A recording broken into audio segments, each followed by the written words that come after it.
Assalamualaikum warahmatullahi wabarakatuh. Selamat pagi dan salam sejahtera untuk kita semua.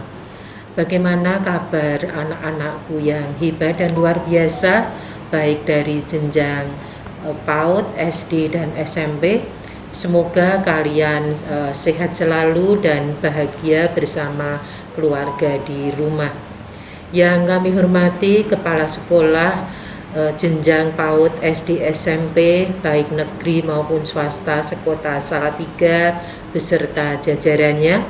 Yang kami hormati orang tua, wali siswa jenjang PAUD, TK, SD sekota Salatiga, serta yang kami cintai dan kami banggakan, anak-anakku para siswa jenjang PAUD, SD, PAUD, TK, SD, SMP sekota Salatiga. Puji dan rasa syukur marilah kita panjatkan kehadirat Allah Subhanahu wa Ta'ala, Tuhan yang Maha Kuasa, karena pada pagi hari ini kalian mulai memasuki tahun ajaran baru 2021-2022. Pada kesempatan yang sungguh membahagiakan ini, saya atas nama pribadi dan atas nama Dinas Pendidikan Kota Salatiga mengucapkan selamat kepada anak-anakku jenjang PAUD, SD, dan SMP yang telah lulus pada jenjang sebelumnya dan melanjutkan ke jenjang yang lebih tinggi, maupun pada anak-anakku yang naik kelas, ya. Ini masuk di tahun pelajaran 2021-2022. Hari ini adalah tanggal 12 Juli 2021 yang merupakan tahun ajaran baru 2021-2022. Dalam kondisi normal mestinya anak-anakku ini memasuki tahun ajaran baru. Namun karena kondisi pandemi COVID yang masih belum juga berakhir, maka kita harus mematuhi peraturan pemerintah yang saat ini harus kita lakukan, yaitu adanya Inmendagri nomor 15 tahun 2021 tentang PPKM darurat COVID-19 di Jawa dan Bali, juga surat edaran Wali Kota Salatiga nomor 443.1/5511012 tanggal 2 Juli 2021 tentang PPKM darurat COVID-19 di Kota Salatiga tahun 2021. Nah, Dinas Pendidikan Kota Salatiga ini sebenarnya sudah merencanakan dan menyiapkan bahwa di tahun ajaran baru 2021-2022 anak-anakku mengikuti tahun ajaran baru ini melalui pembelajaran tatap muka secara terbatas. Namun karena kita harus mematuhi peraturan tadi, maka saat ini memasuki tahun ajaran baru di 2021-2022 ini anak-anakku masih mengikuti kegiatan belajar mengajar dengan pembelajaran jarak jauh secara daring. Artinya anak-anakku ini masih harus belajar dari rumah. Tentunya banyak sumber belajar yang bisa kalian cari, ya, baik itu di media sosial maupun di ruang guru, di link-link yang sudah disiapkan oleh Kementerian Pendidikan dan Kebudayaan ini sebagai sumber belajar kalian, maupun apa yang disampaikan oleh Bapak Ibu guru melalui pembelajaran jarak jauh. Prinsip kebijakan pendidikan di masa pandemi COVID-19 ini tentunya adalah kesehatan dan keselamatan para peserta didik, para pendidik, tenaga kependidikan, keluarga, dan masyarakat. Di samping itu, tumbuh kembang dan kondisi psikososial ini juga menjadi pertimbangan dalam memberikan layanan pendidikan. Oleh karena itu kami berharap meskipun anak-anak ini masih belajar dari rumah, tentunya anak-anak harus tetap menerapkan protokol kesehatan dengan 5M, yaitu memakai masker, mencuci tangan dengan sabun atau menggunakan hand sanitizer, kemudian menjaga jarak, menghindari kerumunan maupun mengurangi mobilitas. Termasuk juga tentunya anak-anak harus meningkatkan iman, juga menjaga keamanan dan meningkatkan imun kita. Ketika nanti kita sudah diizinkan untuk mengikuti pembelajaran tatap muka secara terbatas, itu pun juga harus dilakukan dengan protokol kesehatan yang ketat. Di samping itu perlu adanya izin dari orang tua, ya, sehingga mulai saat ini kita harus tetap membiasakan untuk menggunakan masker dengan memakai masker, ya, karena pandemi memang belum berakhir dan kita memang memasuki pada masa adaptasi kebiasaan baru.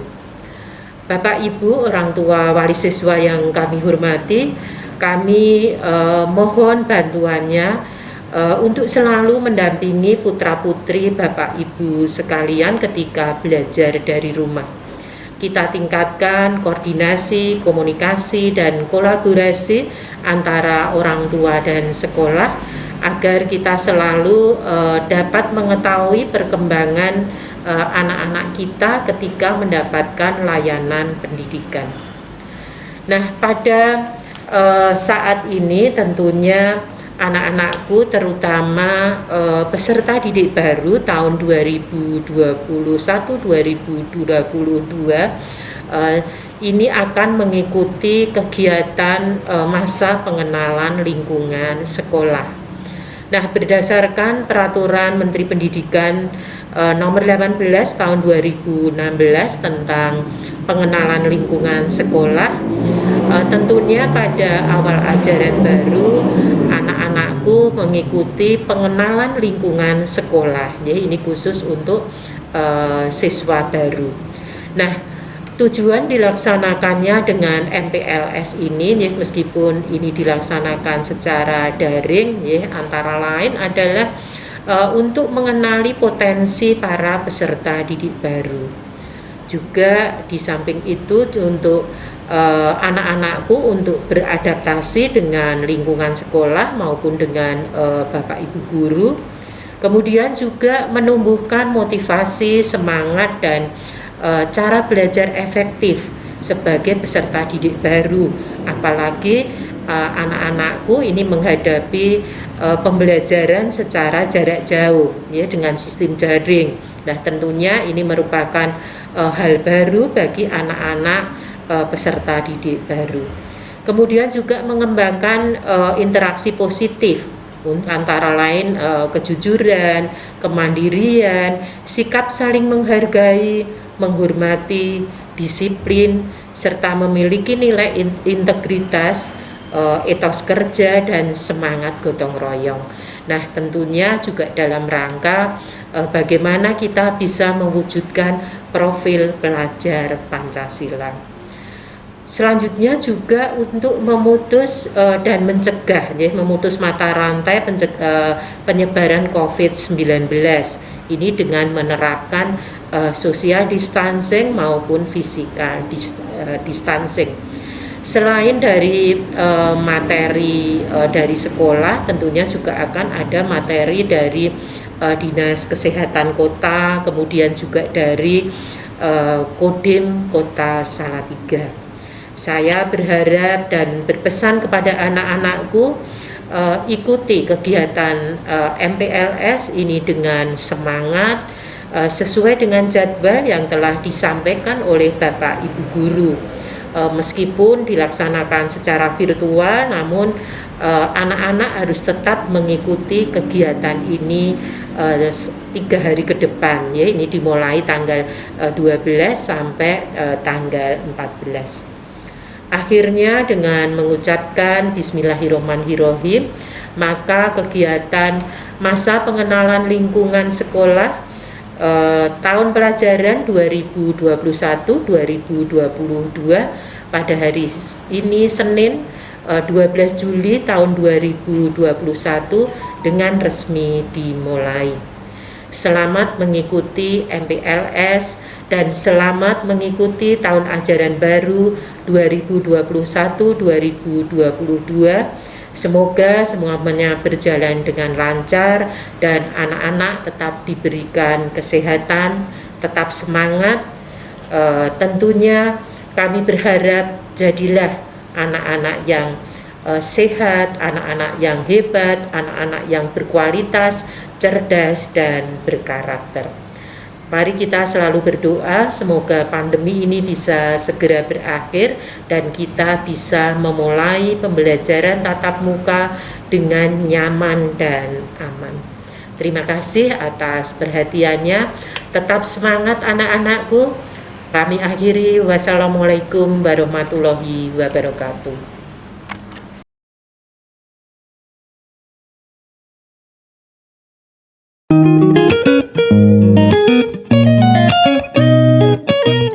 Assalamualaikum warahmatullahi wabarakatuh. Halo Sobat Sehat, perkenalkan saya Dr. Yulia dari Puskesmas Bangunsari Salatiga, Dinas Kesehatan Kota Salatiga. Gimana nih kabar Sobat Sehat di rumah? Saya harap Sobat Sehat dalam kondisi sehat walafiat tanpa kurang satu apapun ya, termasuk terhindar dari penyakit-penyakit seperti COVID-19. Gimana nih caranya supaya kita terhindar dari COVID-19? Pastinya kita harus menerapkan protokol kesehatan di era pandemi COVID-19. Ada berapa protokol kesehatan yang harus kita perhatikan? Ada 6M. Yang pertama, menggunakan masker. 2. Menjaga jarak. 3. Mencuci tangan pakai sabun. 4. Menghindari kerumunan. 5. Mengurangi mobilitas. Dan yang keenam, menghindari makan bersama. Yuk kita bahas satu-satu. Protokol kesehatan yang pertama yaitu memakai masker. Kenapa sih kita wajib menggunakan masker? Dengan menggunakan masker, kita diharapkan bisa terhindar dari paparan virus, termasuk penyebab COVID-19. Ketentuan penggunaan masker adalah sebagai berikut. Yang pertama, masker yang kita gunakan harus sesuai standar, yaitu memiliki 3 lapis atau Sobat Sehat bisa menggunakan masker medis sekali pakai, terutama jika Sobat Sehat dalam kondisi batuk, pilek, atau sakit tenggorokan. Jangan lupa untuk secara rutin mengganti masker kita setiap 4 jam sekali, atau jika masker kita dalam kondisi sudah kotor atau lembab atau basah. Sobat Sehat tidak boleh bertukar-tukar masker ya, dan paling tidak kita harus memiliki minimal 3 masker. Belajar bersama cara memakai masker yang benar yuk. Yang pertama, pastikan tangan kita dalam kondisi sudah bersih. Sudah cuci tangan pakai sabun atau menggunakan hand sanitizer. Saat memakai masker, pastikan kita hanya boleh memegang bagian talinya saja, tidak boleh memegang bagian dalam ataupun luar masker. Prinsip penggunaan masker yang benar, kita harus menutup rapat bagian hidung, mulut, dan juga dagu kita dengan masker. Saat ingin melepas masker, kita juga hanya boleh memegang bagian talinya saja, tidak boleh memegang bagian luar maupun dalam masker. Melepas masker yang telah kita gunakan dengan hanya memegang tali dan segera kita masukkan ke dalam kantong plastik yang sudah kita sediakan untuk kita bawa pulang, untuk kita cuci atau langsung kita buang. Dan jangan lupa setelah itu kita cuci tangan pakai sabun untuk menghindari penebaran virus di tangan kita. Langkah mencuci masker kain yang benar. Siapkan air, bila mungkin air panas dengan suhu 60 hingga 65 derajat Celcius. Tambahkan deterjen dan rendam masker beberapa saat. Kemudian kucek masker hingga kotoran luruh. Bilas di bawah air mengalir hingga busa hilang. Keringkan di bawah sinar matahari atau menggunakan pengering panas. Setrika dengan suhu panas agar bakteri dan virus mati. dan masker kain Sobat Sehat bisa digunakan kembali. Etika batuk atau bersin merupakan tata cara batuk atau bersin yang benar agar jika terdapat bakteri atau virus tidak menyebar ke udara dan menular pada orang lain. Etika batuk atau bersin dianjurkan untuk diterapkan pada setiap saat ketika batuk atau bersin di mana saja. Yang pertama, menggunakan masker. 2. Tutup hidung dengan lengan atas bagian dalam. 3. Tutup mulut dan hidung dengan tisu, kemudian buang tisu ke dalam tempat sampah. Jangan lupa setelah itu Sobat Sehat wajib untuk cuci tangan dengan sabun dan air mengalir. Protokol kesehatan yang kedua yaitu mencuci tangan pakai sabun. Manfaat cuci tangan pakai sabun dengan air mengalir antara lain membersihkan kotoran dan menghilangkan kuman yang bisa menimbulkan penyakit termasuk COVID-19. Berikut langkah-langkah cuci tangan pakai sabun dengan air mengalir. Yang pertama, basahi tangan seluruhnya dengan air bersih mengalir. Kemudian, kita bisa menghafalkannya dengan singkatan tepung selaci puput, yaitu menggosok telapak tangan, punggung tangan, sela-sela jari, tangan saling mengunci, kemudian putar-putar ibu jari kanan dan kiri, dan putar-putar ujung-ujung jari kanan dan kiri. Kemudian, bilas tangan dengan air bersih mengalir, dan yang terakhir, keringkan tangan kita dengan handuk atau tisu, atau keringkan dengan udara atau dianginkan.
Protokol kesehatan yang ketiga yaitu menjaga jarak. Menjaga jarak bermanfaat untuk menghindarkan diri dari penularan droplet, juga menghindarkan diri dari penularan transmisi penyakit dari orang lain, baik yang bergejala atau tidak bergejala. Menghindari kontak fisik atau physical distancing, menjaga jarak 1,5 meter seperti pada saat di kelas, kantin, antri cuci tangan, dan kegiatan lain selama beraktivitas di satuan pendidikan dan di perjalanan. Menghindari kontak fisik seperti berjabat tangan, atau cium tangan, atau cium pipi, bahkan berpelukan dengan teman ataupun guru. Jika Sobat Sehat nanti sudah mulai pembelajaran tatap muka, pastikan bangku atau meja Sobat Sehat dengan teman sekitarnya paling tidak berjarak 1,5 meter seperti ini ya. Kemudian, dimanapun Sobat Sehat berada, termasuk saat antri cuci tangan, harus berjarak 1,5 meter. Menghindari kontak sosial atau social distancing.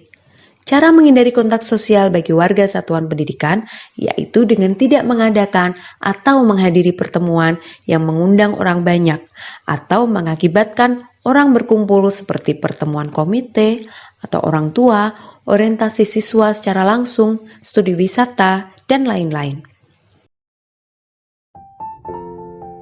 Protokol kesehatan yang keempat yaitu menghindari kerumunan.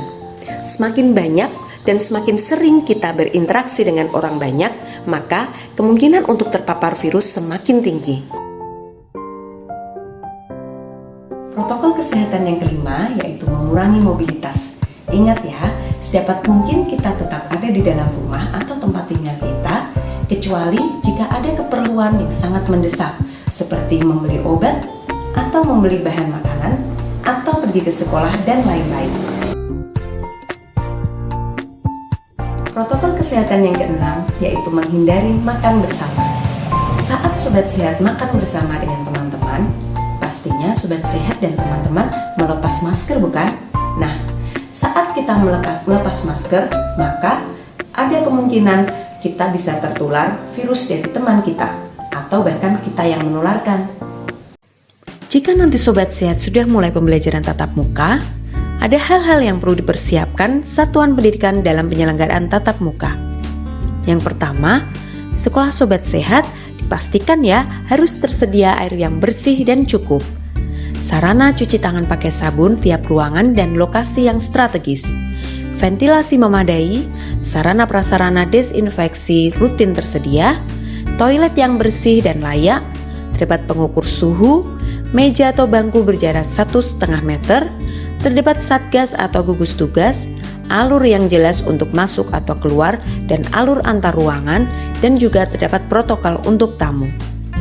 Terdapat informasi pencegahan COVID dan perilaku hidup sehat, dan pastikan ada label pada sarana luar kelas agar memenuhi prinsip jaga jarak. Protokol kesehatan yang perlu diperhatikan mulai dari sebelum berangkat ke sekolah hingga nanti kembali ke rumah adalah sebagai berikut.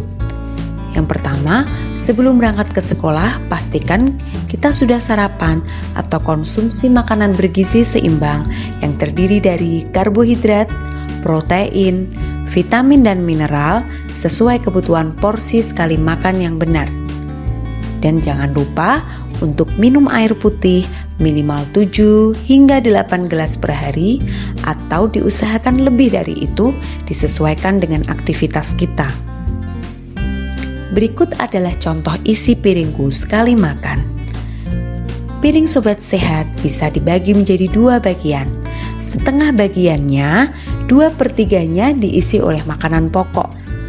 Makanan pokok di sini bisa berupa nasi, atau roti, atau ubi. Dan 1/3 bagiannya diisi lauk pauk. Lauk pauk di sini terdiri dari lauk hewani dan lauk nabati. Contohnya, ikan dan tempe, atau telur dan tahu, atau sebagainya. Setengah dari isi piringku sisanya bisa diisi 2/3 bagian oleh sayur-sayuran dan 1/3 bagian oleh buah-buahan. Sebelum berangkat ke sekolah, pastikan diri kita dalam kondisi sehat. Kita tidak boleh memiliki gejala berupa suhu lebih dari sama dengan 37,3 derajat Celcius, atau memiliki keluhan berupa batuk, pilek, sakit tenggorokan, dan atau sesak nafas. Pastikan kita menggunakan masker kain 3 lapis dan jangan lupa membawa masker cadangan serta membawa pembungkus untuk masker kotor. Jangan lupa untuk membawa hand sanitizer dan membawa makanan beserta alat makan dan air minum sesuai kebutuhan. Membawa perlengkapan pribadi meliputi alat belajar, alat ibadah, dan alat lain sehingga kita tidak perlu pinjam-meminjam. Protokol kesehatan selama di perjalanan, yang pertama, kita tetap harus menggunakan masker dengan benar, tetap menjaga jarak minimal 1,5 meter, dan hindari untuk menyentuh permukaan benda-benda sekitar, tidak menyentuh hidung, mata, dan mulut. Jangan lupa untuk tetap menerapkan etika batuk dan bersin setiap waktu. Cuci tangan pakai sabun atau menggunakan hand sanitizer sebelum dan sesudah menggunakan transportasi publik. Hal-hal yang harus diperhatikan sebelum masuk gerbang.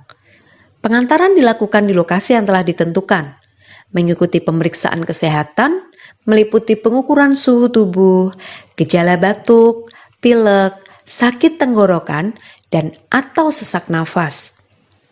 Melakukan cuci tangan pakai sabun sebelum memasuki gerbang satuan pendidikan dan juga ruang kelas.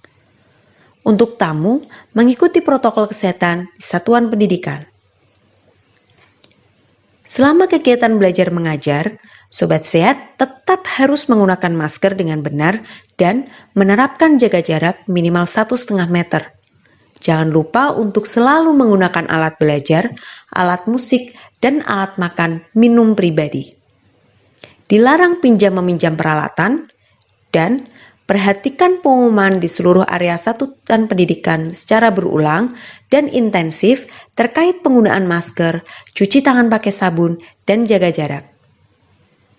Melakukan pengamatan visual kesehatan warga satuan pendidikan.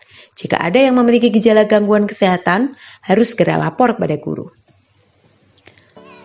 Setelah selesai kegiatan belajar mengajar, Sobat Sehat tetap wajib menggunakan masker. Jangan lupa melakukan CTPS sebelum meninggalkan ruang kelas. Dan keluar ruangan kelas dan satuan pendidikan dengan berbaris sambil menerapkan jaga jarak, yaitu 1,5 meter. Penjemput peserta didik menunggu di lokasi yang sudah disediakan dan melakukan jaga jarak sesuai dengan tempat duduk. Hal-hal yang harus diperhatikan saat perjalanan pulang. Pastikan kita masih menggunakan masker dengan cara yang benar dan tetap menjaga jarak minimal 1,5 meter. Hindari untuk menyentuh permukaan benda-benda sekitar dan kita tetap tidak boleh menyentuh hidung, mata, dan juga mulut. Jangan lupa untuk selalu menerapkan etika batuk dan bersin. Membersihkan tangan dengan cuci tangan pakai sabun atau menggunakan hand sanitizer sebelum dan sesudah menggunakan transportasi publik. Sesampainya di rumah, jangan lupa untuk melepas alas kaki, meletakkan barang-barang yang dibawa di luar ruangan, dan melakukan desinfeksi terhadap barang-barang tersebut, misalnya sepatu, tas, jaket, dan lainnya. Membersihkan diri atau mandi dan mengganti pakaian sebelum berinteraksi fisik dengan orang lain di dalam rumah, dan tetap melakukan PHBS, khususnya CTPS secara rutin. Jika mengalami gejala umum seperti suhu tubuh lebih dari sama dengan 37,3 derajat Celcius atau muncul keluhan batuk, pilek, sakit tenggorokan, dan atau sesak nafas, setelah kembali dari sekolah, segera melaporkan pada tim kesehatan sekolah. Berikut protokol kesehatan saat berada di perpustakaan, ruang praktikum, ruang keterampilan, dan atau ruang sejenisnya. Jangan lupa melakukan cuci tangan pakai sabun sebelum masuk dan keluar dari ruangan. Meletakkan buku atau alat praktikum pada tempat yang telah disediakan dan tetap menggunakan masker dan jaga jarak minimal 1,5 meter. Protokol kesehatan saat di toilet. Melakukan cuci tangan pakai sabun setelah menggunakan kamar mandi dan toilet. Selalu menggunakan masker dan menjaga jarak jika harus mengantri. Protokol kesehatan di tempat ibadah. Melakukan cuci tangan pakai sabun sebelum dan sesudah beribadah. Selalu menggunakan masker dan melakukan jaga jarak paling tidak 1,5 meter. Menggunakan peralatan ibadah milik pribadi dan hindari menggunakan peralatan ibadah bersama, misalnya sajadah, sarung, mukena, kitab suci, dan lain-lain. Hindari kebiasaan bersentuhan, bersalaman, bercium pipi, dan cium tangan. Berikut protokol kesehatan di tangga dan lorong. Kita harus berjalan sendiri-sendiri mengikuti arah alur yang ditentukan. Dilarang berkerumun di tangga dan lorong satuan pendidikan. Protokol kesehatan saat di lapangan. Selalu menggunakan masker dan menjaga jarak minimal 1,5 meter dalam kegiatan kebersamaan yang dilakukan di lapangan, misalnya upacara, olahraga, pramuka, aktivitas pembelajaran, dan lain-lain.